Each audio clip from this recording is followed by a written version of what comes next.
Hello সবাইকে, good morning. আজকে ছিল সানডে। সানডে মানেই আমার বরের ছুটির দিন, আর বরেদের ছুটি মানেই আমাদের তো ছুটি থাকবেই, তাই না? তাই চেষ্টা করি সানডের দিনটাকে নিজেদের মতো করেই একটু ভালো করে কাটানোর। তো একটু দেরি করেই ঘুম থেকে উঠেছি, উঠে ব্রেকফাস্ট সেরে নিয়েছি আর এখন বসিয়ে দিয়েছি রান্না। একদিকে পটল ভাজাটা করে নিচ্ছি, একদিকে ভাতটাও বসিয়ে দিয়েছি। আর দেখো, এই দইটা না আমি ঘরে পেতেছি, কি যে সুন্দর হয়েছে।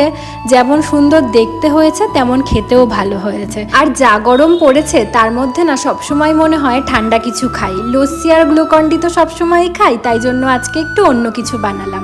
আমি তো কেক বানাই, আমার কাছে সবসময়ই ফ্রুট ক্রাশ থাকে, তাই আজকে ম্যাঙ্গো ক্রাশ দিয়ে একটু ম্যাঙ্গো জুস বানিয়েছিলাম।